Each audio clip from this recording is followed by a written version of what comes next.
తెలుగు రాష్ట్రాల్లో అకాల వర్షాలు కురుస్తున్నాయి. పలు ప్రాంతాల్లో పంట నష్టం వాటిల్లింది. వడగళ్ల వర్షానికి వరి, మొక్కజొన్న పంటలు పూర్తిగా నేలకొరిగాయి. రాబోయే 2 రోజులు తెలుగు రాష్ట్రాల్లోని పలు ప్రాంతాల్లో ఉరుములు మెరుపులతో కూడిన వర్షాలు పడే అవకాశం ఉందని వాతావరణ శాఖ అంచనా వేసింది. తెలంగాణలో యెల్లో అలర్ట్ కొనసాగుతోంది. తెలంగాణలో మోస్తరు నుంచి భారీ వర్షాలు కురిసే అవకాశం ఉందని, మరో 2 రోజులు అకాల వర్షాలు కురిసే ఛాన్స్ ఉందని వాతావరణ శాఖ అంచనా వేసింది. నిన్న రాష్ట్రంలోని పలు ప్రాంతాల్లో అకాల వర్షం కురిసింది. ఇవాళ ఆదిలాబాద్, కొమరం భీం, ఆసిఫాబాద్, మంచిర్యాల, నిజామాబాద్ జిల్లాల్లో మోస్తరు నుంచి భారీ వర్షం కురిసే అవకాశం ఉంది. చాలా చోట్ల ఉరుములు మెరుపులతో కూడిన వడగల వర్షం పడే అవకాశం ఉందని వాతావరణ శాఖ అంచనా వేసింది. మరోవైపు ఆంధ్రప్రదేశ్లో 2 రోజులు వర్షాలు కురిసే అవకాశం ఉందని విశాఖ వాతావరణ శాఖ అంచనా వేసింది. దక్షిణ తమిళనాడు నుంచి పశ్చిమ విదర్భ వరకు సముద్ర మట్టం నుంచి 1.5 కిలోమీటర్ల ఎత్తు వరకు ఉపరితల ఆవర్తనం విస్తరించింది. దక్షిణ అంతర్గత కర్ణాటక నుంచి పశ్చిమ విదర్భ పరిసర ప్రాంతాలపైన ఉపరితల ఆవర్తనం కొనసాగుతోంది. జార్ఖండ్ నుంచి ఒడిశా మీదుగా ఉత్తర కోస్తాంధ్ర వరకు ఉన్న ద్రోణి బలహీనపడింది. దీని ప్రభావంతో ఇవాళ రేపు ఉత్తర కోస్తాంధ్రలో కొన్ని చోట్ల, దక్షిణ కోస్తాంధ్రలో 1-2 చోట్ల వర్షాలు కురిసే అవకాశం కనిపిస్తోంది.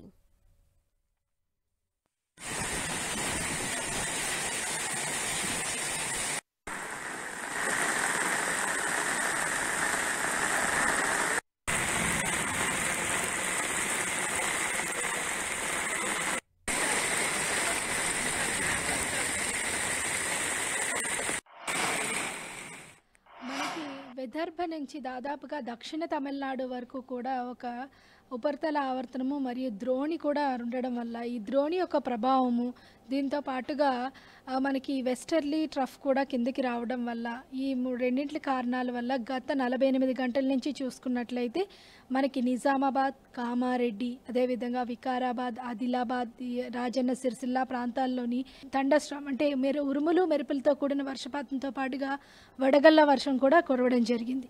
ఈరోజు చూసుకున్నట్లయితే మనకి ఈ విదర్భ నుంచి దాదాపుగా తమిళనాడు వరకు ఉన్న ఈ ద్రోణి అనేది సౌత్ ఇంటీరియర్ కర్ణాటక మీదుగా ప్రవేశించడం వల్ల తెలంగాణలోని ఉత్తర తెలంగాణ జిల్లాల్లోని ముఖ్యంగా ఆదిలాబాద్, ఆసిఫాబాద్, మంచిర్యాల, నిర్మల్, కరీంనగర్, నిజామాబాద్ ఈ పరిసర ప్రాంతాల్లోని 1-2 చోట్ల ఉరుముల మెరుపులతో పాటుగా ముఖ్యంగా ఉత్తర తెలంగాణ జిల్లాల్లో కొద్దిగా వడగళ్ళు కూడా కురిసే అవకాశం అయితే తెలుగు రాష్ట్రాల్లో వర్షాభావ పరిస్థితులకు సంబంధించిన డీటెయిల్స్ మా ప్రతినిధులు విశాఖ నుండి చిట్టిబాబు, అలాగే హైదరాబాద్ నుండి కిరణ్ లైవ్ లో అందిస్తారు. ముందుగా కిరణ్, ఇప్పటికే యెల్లో అలర్ట్ కూడా జారీ చేసింది వాతావరణ శాఖ. ఈ నేపథ్యంలో ఇవాళ రేపు ఏ విధంగా ఉండొచ్చు? ధనలక్ష్మి, గడిచిన 3 రోజులుగా తెలంగాణ వ్యాప్తంగా ఇటు వడగళ్ల వర్షం పడుతుంది. ముఖ్యంగా ఉత్తర తెలంగాణ జిల్లాకు సంబంధించి ఆదిలాబాద్, నిజామాబాద్, కరీంనగర్, మెదక్ జిల్లాల్లో వడగళ్ల వర్షం కొంత రైతులకు తీవ్ర నష్టం కలిగినట్టుగా మనం చెప్పుకోవాల్సింది. మరొక 2 రోజుల పాటు కూడా వడగళ్ల వర్షం పడే అవకాశం ఉన్నట్టుగా ఇప్పటికే హైదరాబాద్ వాతావరణ శాఖ అధికారులు ప్రకటించడం జరిగింది. గడిచిన 3 రోజులుగా ముఖ్యంగా ఆదిలాబాద్తో పాటు మెదక్, ఇటు నిజామాబాద్ ఉమ్మడి జిల్లాలలో ప్రస్తుతానికైతే ఇటు వడగళ్ల వర్షం పడింది. చాలా చోట్ల మోస్తారు నుంచి భారీ వర్షం పడినట్టుగా మనకైతే సమాచారం. ఇక మరొక 2 రోజుల పాటు తెలంగాణలోని ముఖ్యంగా ఉత్తర తెలంగాణలో ఈ ప్రస్తుతానికి ఈ ఉపరితల ద్రోణి కారణంగా కొంత వర్షం పడే అవకాశమే కనిపిస్తుంది. అకాల వర్షం మరొక 2 రోజుల పాటు ఉండే అవకాశం ఉన్న నేపథ్యంలో కూడా ప్రస్తుతానికైతే ఇటు ముఖ్యంగా ఇటు ఉత్తర తెలంగాణలోని చాలా జిల్లాలలో వడగళ్ల వర్షంతో కూడా ఇటు రైతులు చాలా ఇబ్బందులు పడుతున్న పరిస్థితి కనిపిస్తుంది. ఇక ముఖ్యంగా ఇటు ఉత్తర తెలంగాణతో పాటు సెంట్రల్ తెలంగాణతో పాటు దక్షిణ తెలంగాణలో కూడా మోస్తరు నుంచి భారీ వర్షం అయితే పడే అవకాశం అయితే కనిపిస్తుంది. ఇక నిన్నటి వరకు మనతున్న సమాచారం ప్రకారం అయితే ఉత్తర తెలంగాణలోని ఆదిలాబాద్, కరీంనగర్, మెదక్, నిజామాబాద్ జిల్లాల్లో కూడా చాలా చోట్ల ఈ వడగళ్ల వర్షం కూడా బీభత్సం సృష్టించగా మనం చెప్పుకోవాల్సి ఉంటుంది. ముఖ్యంగా మెదక్ జిల్లాలో చాలా చోట్ల ఇటు వరితో పాటు మిర్చితో పాటు పత్తి, అదేవిధంగా మామిడి సంబంధించిన తోటలు కూడా కొంత తీవ్ర నష్టం జరిగింది. అకాల వర్షంతో ప్రస్తుతానికైతే రైతులు చాలా ఇబ్బంది పడుతున్న పరిస్థితి కనిపిస్తుంది. మరొక 2 రోజుల పాటు కూడా తెలంగాణ వ్యాప్తంగా మోస్తరు నుంచి భారీ వర్షాలు పడే అవకాశం అయితే కనిపిస్తుంది. ఇక ముఖ్యంగా ఈ 2 రోజులు కురిసే వర్షాలు ఉత్తర తెలంగాణలోని చాలా జిల్లాల మీద ఎఫెక్ట్ పడే అవకాశం అయితే మనకున్నట్టుగా తెలుస్తుంది. ఇక వీటితో పాటు ఇటు హైదరాబాద్లో చుట్టుపక్కల ప్రాంతాల్లో కూడా మోస్తరు వర్షం పడే అవకాశం అయితే కనిపిస్తుంది. ఇక దక్షిణ తెలంగాణ జిల్లాలో కూడా అక్కడక్కడ ఉరుములు మెరుపులతో కూడిన వర్షం పడే అవకాశం ఉన్నట్టుగా ఇప్పటికే వాతావరణ శాఖ అధికారులు ప్రకటించిన నేపథ్యంలో మరొక 2 రోజుల పాటు ఈ అకాల వర్షాల ఎఫెక్ట్ తెలంగాణలోని చాలా జిల్లాల మీద పడే అవకాశం ఉన్నట్టుగా ప్రస్తుతానికి అయితే హైదరాబాద్ వాతావరణ శాఖ చెప్తున్న పరిస్థితి కనిపిస్తుంది. ఇక 3 రోజులు కురుస్తున్న వర్షాల నేపథ్యంలో మెదక్తో పాటు కరీంనగర్, నిజామాబాద్ జిల్లాలో చాలా పంటలు కూడా ప్రస్తుతానికి అయితే కొంత నష్టం జరిగిన పరిస్థితి కనిపిస్తుంది. ఇక ముఖ్యంగా ఉమ్మడి మెదక్ జిల్లాలో కూడా ఇటు కొంత వడగళ్ల వర్షంతో గాలిబల వీవచ్చ సృష్టించడంతో కూడా చాలా చోట్ల కొన్ని ఇల్లు కొట్టుకుపోయిన పరిస్థితి కనిపిస్తుంది. ఇక ముఖ్యంగా వరి పంటకు సంబంధించి కావచ్చు, మిర్చి కావచ్చు, మామిడి తోటలకు సంబంధించి కూడా కొంత తీవ్ర ఇబ్బందులు అయితే పడుతున్న పరిస్థితి కనిపిస్తుంది. మరొక 2 రోజుల పాటు కూడా ఈ అకాల వర్షాలు తెలంగాణ అంతటా పడే అవకాశం ఉన్న నేపథ్యంలో రైతులు కొంత జాగ్రత్తగా ఉండాలి. ఇక ముఖ్యంగా వడగళ్ల వర్షంతో పాటు అక్కడక్కడ ఉరుములతో మెరుపులతో కూడిన భారీ వర్షాలు పడే అవకాశం ఉన్నట్టుగా హైదరాబాద్ వాతావరణ శాఖ అధికారులు అంచనా వేస్తున్నారు. Dhanalakshmi. Okay, thank you Kiran. ఇక విశాఖ నుండి చిటిబాబుతో మాట్లాడే ప్రయత్నం చేద్దాం. చిటిబాబు, అక్కడి పరిస్థితులు ఏ విధంగా ఉన్నాయి? విశాఖ వాతావరణ కేంద్రం ఏం చెప్తోంది?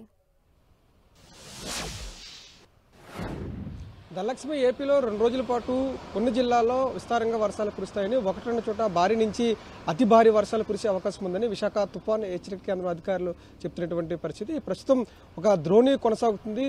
దక్షిణ తమిళనాడు నుంచి పశ్చిమ విదర్భ వరకు 1.5 కిలోమీటర్ల ఎత్తులో ద్రోణి కొనసాగుతుంది. ఈ యొక్క ద్రోణి పశ్చిమ ఏదైతే ఉందో కర్ణాటక వరకు, ఆ పరిసర ప్రాంతాల వరకు కూడా వెళ్ళిన తర్వాత ఇది ఉపరితలావర్తనంగా మారే అవకాశం ఉందని కూడా అధికారులు అంచనా వేస్తున్నారు. వీటి ప్రభావంతో ఏపీలో పలు జిల్లాల్లోనే విస్తారంగా వర్షాలు కురుస్తాయని కూడా అధికారులు చెప్తున్నటువంటి నేపథ్యంలోనే అల్లూరు సీతారామరాజు జిల్లా, విశాఖ, కాకినాడ, డాక్టర్ బిఆర్ అంబేద్కర్, కోనసీమ, తూర్పుగోదావరి, పశ్చిమ గోదావరి, ఏలూరు జిల్లాలో పిడుగులతో కూడినటువంటి భారీ నుంచి అతి భారీ వర్షాలు కురిసే అవకాశం ఉందని, ఇక కృష్ణా, ఎన్టీఆర్, గుంటూరు, బాపట్ల, పల్నాడు, ఇక ప్రకాశం, పొట్టు శ్రీరాములు, నెల్లూరు, తిరుపతి జిల్లాల్లో అక్కడక్కడ పిడుగులతో కూడినటువంటి తేలికపాటి వర్షాలు కురుస్తాయని చెప్పి అధికారులు అంచనా వేస్తారు. గడిచినటువంటి 24 గంటలుగా శ్రీకాకుళం, విజయనగరం, పార్వతీపురం, మన్యం, విశాఖ జిల్లాల్లో తేలికపాటి నుంచి ఒక మోస్తరు వర్షాలు కురిశాయి. ఈ నేపథ్యంలోనే మత్స్యకారులు అత్యంత అప్రమత్తంగా ఉండాలంటూ కూడా అధికారులు అంచనా వేస్తున్నారు. ముఖ్యంగా దక్షిణ తమిళనాడు నుంచి పశ్చిమ విదర్భ వరకు కూడా 1.5 కిలోమీటర్ల ఎత్తుల వరకు ద్రోణి అనేది విస్తరించి ఉన్నది. ఇక ద్రోణి కర్ణాటక నుంచి పశ్చిమ విదర్భ వరకు ఆ పరిసర ప్రాంతాల్లో ఉపరితలావర్తనంగా కొనసాగుతుంది. అయితే జార్ఖండ్ నుంచి ఒడిశా మీదుగా ఉత్తర కోస్తా వరకు కొనసాగినటువంటి ద్రోణి బలహీనపడింది. వీటి ప్రభావంతోనే ఏపీలో 2 రోజుల పాటు విస్తారంగా వర్షాలు కురుస్తాయని, 1-2 చోట భారీ నుంచి అతి భారీ వర్షాలు కురిసే అవకాశం ఉందని కూడా అధికారులు అంచనా వేస్తున్నారు. ఇక అకాల వర్షాలు కురుస్తున్నటువంటి నేపథ్యంలోనే రైతులు అత్యంత జాగ్రత్తగా ఉండాలంటూ కూడా అధికారులు హెచ్చరిస్తున్నారు. ముఖ్యంగా పొలాల్లో పొలం పనులు చేసేటువంటి రైతులు, బహిరంగ ప్రదేశాల్లో పనులు చేసేటువంటి రైతులు అత్యంత జాగ్రత్తగా ఉండాలి. పిడుగులతో కూడినటువంటి వర్షాలు కురుస్తున్నటువంటి నేపథ్యంలో సురక్షిత భవనాల్లో రక్షణ పొందాలంటూ కూడా అధికారులు ఇప్పటికే హెచ్చరికలు జారీ చేస్తున్నారు. మరొక వైపు నుంచి ఈ 2 రోజులు కూడా విస్తారంగా చాలా జిల్లాల్లో ఏపీలో వర్షాలు కురిసే అవకాశం ఉన్నటువంటి నేపథ్యంలో మత్స్యకారులు అత్యంత అప్రమత్తంగా ఉండాలి. తీరం కూడా కాస్త అల్లకల్లోలంగా మారుతుంది కాబట్టి తీరం వెంబడ గంటకు 30 నుంచి 35 కిలోమీటర్లు, అప్పుడప్పుడు 40 కిలోమీటర్ల వేగంతో గాలులు కూడా వేస్తాయి కావున మత్స్యకారులు జాగ్రత్తగా ఉండాలంటూ కూడా అధికారులు చెప్తున్నారు. ముఖ్యంగా ఉత్తరాంధ్ర జిల్లాల్లో ఈ యొక్క తీవ్రత అనేది అధికంగా ఉంటుంది. రాగల 2 రోజుల పాటు విస్తారంగా వర్షాలు కురుస్తాయి. చాలా చోట్ల పిడుగులతో కూడినటువంటి వర్షాలు కురిసేటువంటి అవకాశం ఉన్నటువంటి నేపథ్యంలో అత్యంత అప్రమత్తంగా ఉండాలంటూ కూడా అధికారులు అంచనా వేస్తున్నారు. ప్రస్తుతం ఈ ద్రోణి ఏదైతే ఉందో దక్షిణ తమిళనాడు నుంచి పశ్చిమ విదర్భ వరకు సముద్ర మట్టానికి 1.5 కిలోమీటర్ల ఎత్తులో కొనసాగుతుంది. ఇది ఉపరితలావర్తంగా కొనసాగుతుందంటూ కూడా అధికారులు చెప్తున్నటువంటి పరిస్థితి చాలా స్పష్టంగా కనబడుతుంది. ధనలక్ష్మి. Thank you Chitibabu.